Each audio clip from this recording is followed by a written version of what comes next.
Yo, what's up? It's the one and only Hiphopgamer Hot 97. On today's show, I got my man Joe Staffer. Alright, hopefully I said that right. But I got my man Joe from Telltale Games. We're going to talk about Batman, the new joint. Crazy. Then I got some cool gameplay from Blade Arcus, The Shining. You don't want to miss that. 2D fighter goes down, for real. Then last but not least, Xbox loses its X Factor. Real talk, you don't want to miss that discussion. So check it out. Do you game? Well, welcome to Gamers. Check it. Hip-hop gamer. One time, listen up, man. Check it. Yo.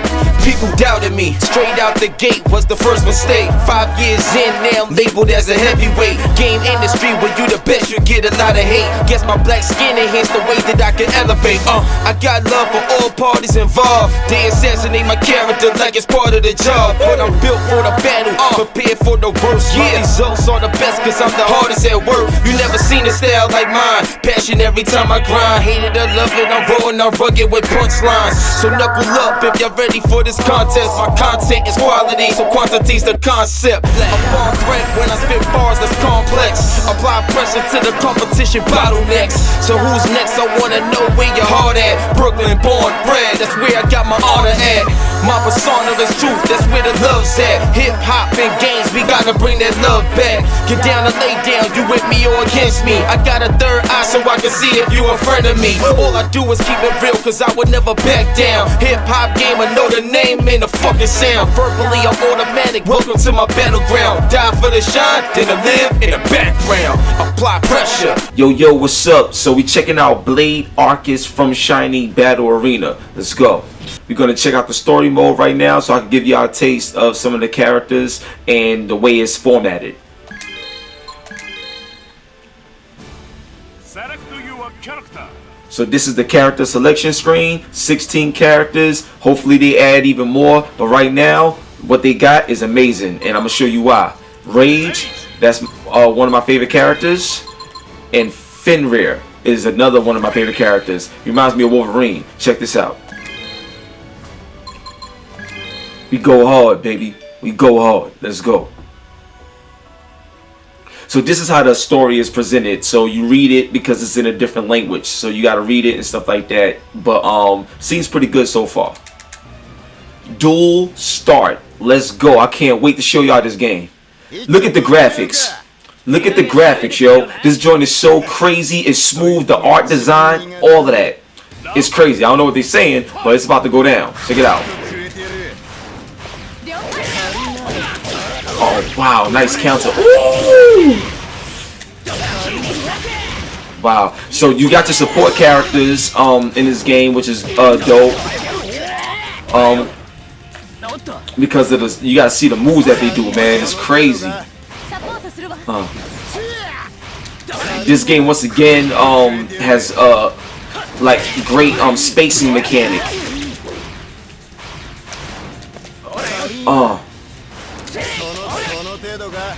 And I love the conversations that they have during battle. Woo! Got him. That's what it is, baby. So one of the things I like about this game a lot is how you could change your character. So you got a time limit, but you could change your character from your support to your main. So let's see what Fenrir could do. This is my guy. I'm telling you, this is my dude right here.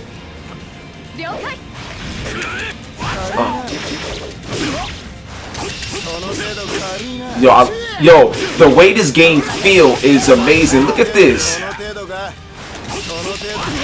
Whoa, look at this. Oh, damn. Oh, man. See, I almost broke that. See, I'm telling you, like, this game right here needs to get a lot more promotion, man. Oh.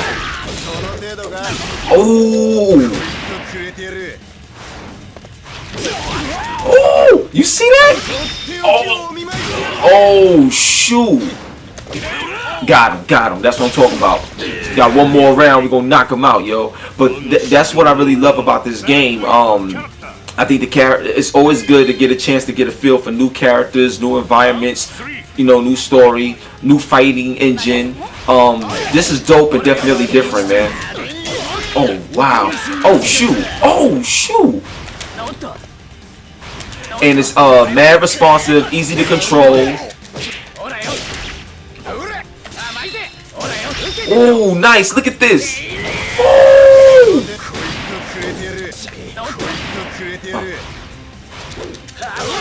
Oh damn.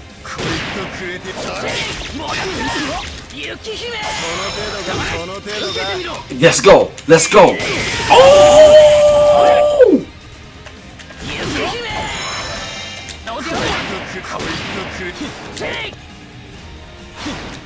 Oh shoot.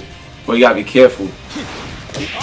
Yes, that's it. It's a wrap. So I hope y'all enjoyed the game. This is called Blade Arcus. And yo, I think you would really enjoy getting to learn this title, these new characters, and what the story is about. I'm loving this game, so check it out right now. Peace. Yo, what's up? Now check this out, man. Xbox loses its X Factor. I got 4 major bullet points I want to highlight on why I want to talk about this topic.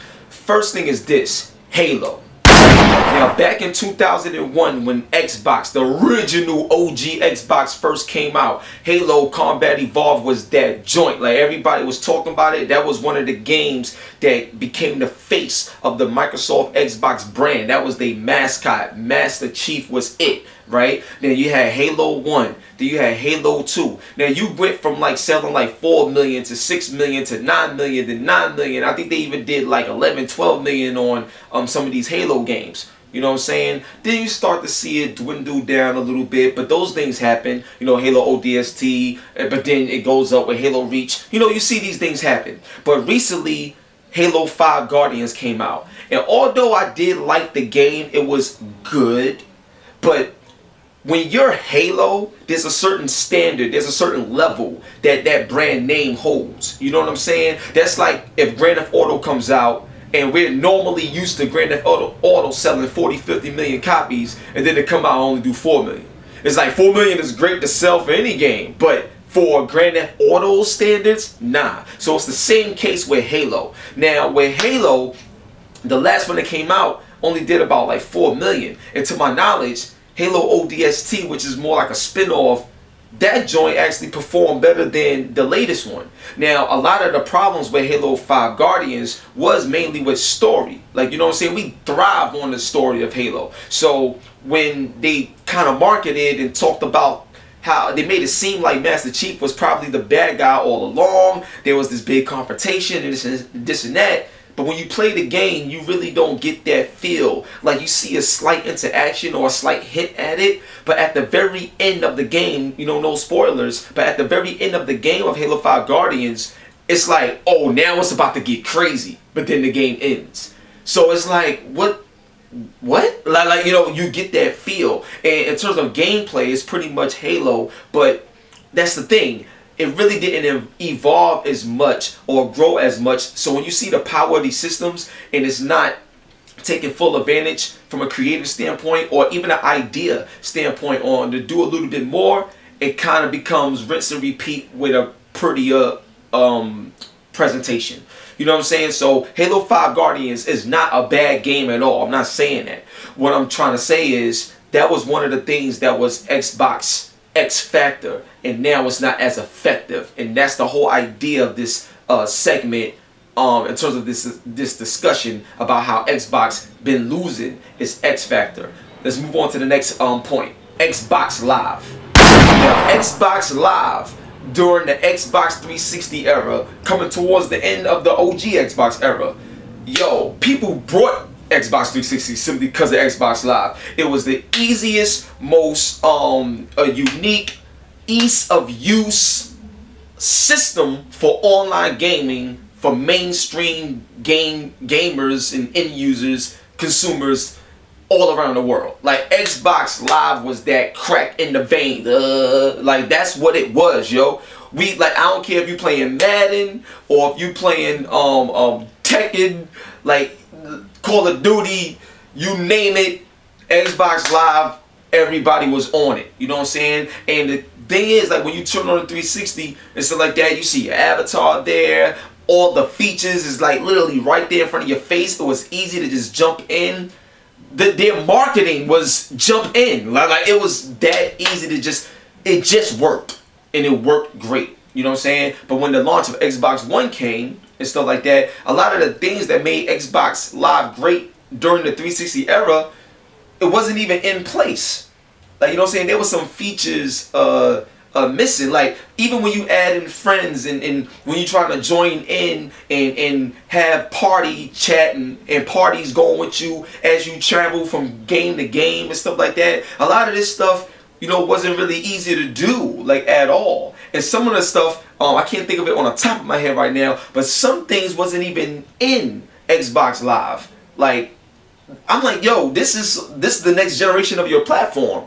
You expected to get more and more and more and more, not things to be taken away or, you know, not as easy to use anymore. You know what I'm saying? They already had the formula down pat. You feel me? So to me, that's another element on how Xbox lost a lot of its X factor. You know what I'm saying? Because the whole message about TV during the unveiling, I get it, but when it's a gaming machine first, and one of the biggest things about Xbox was Xbox Live for the gaming purposes. And when that took a hit during this generation with Xbox One and PS4, people don't even talk about Xbox Live now like how they used to during the 360 era. That's a problem. Your bread and butter starting to get molded. That's crazy to me. So that's the second element on why I feel Xbox Live is losing its Xbox factor. X factor, you know what I'm trying to say. Power. PS4 is more powerful than Xbox One. We all know that. But see, during the 360 era, when it came to multi-platform titles, it was easier to develop and easier to use and easier to make games on the Xbox. You know what I'm saying? Whereas on, you know, PS3, it was harder. You had the cell processors, a whole different architecture. Now, not only is PS4 more powerful, but even their multi-platform games are better. Whether it's Destiny or Call of Duty or anything, they're able to get 1080p, 60 frames per second at an easier, more frequent rate than Xbox is. You see what I'm saying? These is problems, and these is things that was once in Xbox favor, you know, during the 360 era. You know what I'm saying? So that's the third element on why Xbox is losing its X factor. And the final element, well, maybe not the final, but the last one I want to talk about today is PC. Me personally, from a business standpoint, I think Microsoft is a genius for allowing people to play their games anywhere they want. That's great. You're just getting your stuff out there for everyone. At the same time, though, you got Microsoft Xbox out there, and, you know, who needs it? Like, when you look at Gears of War, it's on PC. When you look at Forza, on PC. When you look at Halo, you get Halo on PC. You know, there's a lot that you could get on PC. Your Quantum Break is on PC. Killer Instinct, PC. You see what I'm saying? So a lot of the games that's exclusive to Xbox, that's supposed to make you want to get an Xbox, sort of like how PlayStation has God of War and Uncharted and Gran Turismo, so on and so forth. You gotta have something unique and significant and powerful to make your product stand out above the rest. You see what I'm saying? Xbox don't really have that anymore since they made a decision to go PC anywhere. Now, it's a great decision in terms of the overall business, the scope of things. And because not everybody is going to have a high-end PC to even utilize how great PC is. So this is a great option for them. But I want you to think about something in terms of investing in a PC and looking where Xbox is at today in terms of a lot of their games going to PC. Next year, holiday 2017, you're going to have a 6 teraflop system and the Scorpio come out, and that's going to be big for the mainstream world of consumers that game on console and everything like that, right? But as we speak right now, with the launch coming tomorrow, August 2nd, with the NVIDIA Titan X.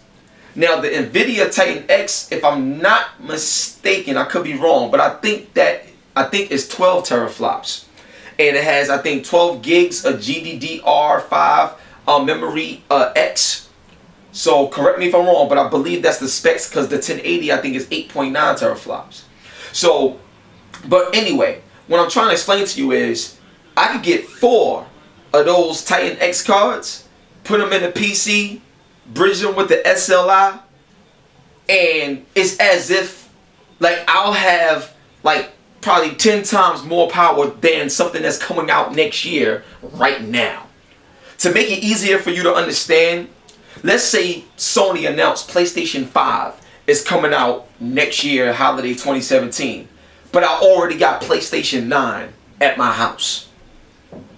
Do I really care? Especially when I can play the PlayStation 5 games on my PlayStation 9 or whatever. Like, who needs it? You see what I'm saying? So that's the whole idea of the whole Xbox Scorpio and PC and their games going to PC. Xbox is great for what it is and what it does. But the X factor that made them truly unique is gone. Leave your comments, leave your thoughts. Please share the video. Let me know what you think. And right now, let's go talk to my man Joe, Telltale Games. I'm going to let y'all know about Batman. Yo, what's up? It's the one and only hip-hop gamer. I got my man Job with me. Alright, it's not, look. Let me tell y'all something. You see the bat symbol? I just got an opportunity of a lifetime to play the full first episode of Batman from Telltale Games. And I'm going to tell you something right now. Word to everything, you know what I'm saying? Y'all know my grandma's taught me how to play games when I was 4 years old. I'm keeping it so 1000 with you right now, all right? Every comic, every movie, every game prior to this one that I've played dealing in the Batman world, the Batman series, I never in my soul, never ever played a game where or saw a movie, read a comic or anything that truly made me feel like Batman, truly made me feel like Bruce Wayne in my life. I'm 33 years old, been playing games since I was 4 years old, and never in my life has a game done that and represented Batman that way. How do you feel with this about to come out based on what I just said? I mean, that's fantastic. That's exactly what we're going for. You know, this is we've seen Batman. Batman's been around for 75 years, over 75 years. Wow. Comics, movies, games, film, TV. We've seen Batman everywhere for years and years and years and years. So many different interpretations, and you know, when different directors and writers and artists sort of step into the cape and cowl and step into Gotham and try and tell their stories, everyone's kind of got their own unique, different take on it. But you know, over the years, we really still haven't seen a lot that dives into the life of Bruce Wayne, especially in games. And you know, so much credit to the team at Rocksteady. We love the Arkham series so much; it's fantastic. You know, some of the best action games of all time, Game of the Year material. We love it so much. We're big fans. We hope we see more. I don't know if there's more. I know there's Batman VR coming out, but it's just awesome. Gotta be more. But there's so much room for more Batman. There's so much room for different comics going on, different films, different TV and different games. And working with DC and Warner, we wanted to take the opportunity to really dive into, you know, the man behind the mask, and see what it's like to be Bruce Wayne and be the man that really puts on this costume and really goes out and has these crusades at night. And what is it like? Why is he doing this? And what is it like to be the billionaire? Why is it so hard to be in the spotlight as Batman just as much as it is Bruce Wayne? And I mean, you played today, you know, everything Batman is doing, the city's watching. They're watching his fights on the rooftops at night. They're seeing what he's doing with Catwoman. Everything's reported in the media. But also, as Bruce Wayne, you saw him today. Just, you know, Carmine Falcone walks into his manor, and you know, just shaking that guy's hand in the public spotlight is hard enough for Bruce Wayne. And it's just, there's so much going on in his life. I refuse to do that, too. You did. We're glad that you did. That it's, you know, there's so much fertile ground for Telltale to really explore. And you know, Bruce Wayne is just such a rich and complicated character, and it's really just perfect for a Telltale series. Now, story.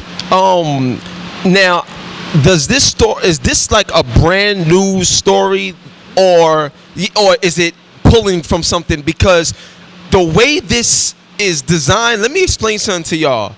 The way they designed this story and the writers, like the talent behind this game and what you will experience, I never seen Batman this way. I never got a chance to truly be him. So to explain further, right, when we was talking off camera, I was saying how you got a lot of people in the world that would be like, oh, I would love to be like Beyonce, or I would love to be like Jay-Z, or I would love to be like, 50 Cent or something like that.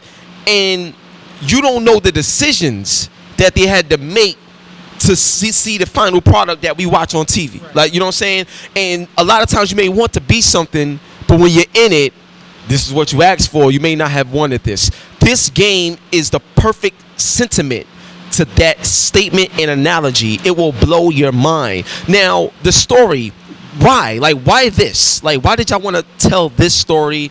Where is it going? How important is this to the Batman franchise overall? Well, to answer a lot of those questions, yes, it's entirely original. It's not based on any other comic line or any other, movie or game series. It's entirely Telltale's own story. But we are obviously influenced by a lot of the themes we've seen in Batman for years and years and years. And some of our own and some current events even. I mean, there's certainly a lot to be said right now. And in the game, Gotham City is... I'm not going to ruin it here for everyone else. Don't ruin it. Please don't. But there are sort of the haves and the have-nots, and the Wayne family is at the top. They're the top of that 1% that we keep hearing about. And, sometimes there are conflicts between what Bruce really wants to save the city, and the city is really just, he's looking out for the common people. Yeah. But sometimes that idea of him as a billionaire being on top, and perhaps even some questionable actions of the Wayne family that maybe even anyone was aware of, is really also a central theme, and re-exploring what it meant to be a Wayne and how the Waynes rose to power. And a lot of that's going to be coming into question, and why I'm trying to dance around not I know, I feel you. It's hard. Listen, let me explain. I just played the whole first episode, and it's hard to do this interview because of the things that we don't want to say. Because the way I feel, I want y'all to feel the same way and get the same fair shake playing it for yourself. Now, one thing I do want to say from a gameplay standpoint, there's so many elements to Batman that you guys maintain that same authenticity through a Telltale style of gameplay. I felt that was amazing and well thought out. From figuring out how a crime scene is, you never played a crime scene like how they did it. Like, Batman is the world's greatest detective, so this is, like I said, we're not an action game. The game is still action-packed. But we're diving into Bruce's head, we're diving into Batman's head. Oftentimes we really want you to feel like you're still Bruce Wayne when he's out at night wearing the cape. And there's a lot of dots to connect on Bruce kind of finding out what's happening and where this crime and corruption is coming from. And when you hit a warehouse, actually it's kind of like this warehouse. You're kind of poking around trying to find out what happened, or why are all these criminals dead, and why are they laying in the ground all beaten and bloody to a pulp. And the Telltale style of mechanics, our team of designers really cooked up something really simple but really, really fitting to help you feel like you are in the detective shoes of Batman. That isn't something like it's, find the hidden thing, but it's more, how do we make you feel like a detective as part of the narrative itself, and help that theme feel seamless, really. And while you do sort of solve certain crime scenes scene by scene, it's really also this larger mystery that's happening throughout the entire series that's really happening throughout your character interactions that's going to unravel as the series goes along. Now, there's one thing I want to ask. I could be wrong, but I'm a big fan of Uncharted, and Sully, the guy who did the voice of Sully in Uncharted, is he in this game? Is he doing the voice of Falcone? Yeah, that's the voice of Falcone. Actually, I knew it. That's what I'm talking about. I was like, yo, that's crazy. We've got a lot of if you played Tales from the Borderlands, a lot of the cast from Tales is now in Batman. We've got Troy Baker as Bruce Wayne. Troy! That's my boy. Love Troy. Selena Kyle as Laura Bailey. We've even got people from House of Cards. And Rytel is Alfred Pennyworth. We've got a huge cast. We've got Aaron Yvette is our Vicky Vale. Aaron was Sasha in Tales from the Borderlands, a lot of other Telltale games. It's we really like working with talented actors, and I think we often speak the same language when we're writing a script. Everything's story first and script first, and a credit to Troy as well. Like Troy, we spent the weekend with him at Comic-Con playing this game. We premiered it at Comic-Con with a big audience, and he's just so into the story and so into the script, and he's just every little detail. He's like, yes, in that scene, and that's gonna play out later, and I gotta, he's like, he's such a big dork and so on the ball, and he knows the source material, he knows the influence. He's very, very engaged, and all of our actors are, but Troy in particular, he loves this stuff. We love working with him. That's amazing. Now let's talk about the new announcement with the crowd play and stuff like that. Now, to me, it was inevitable. It was inevitable. And the reason why is because when I was playing the first Walking Dead season 1, like all the way back then when y'all won the Game of the Year award, I think in 2012.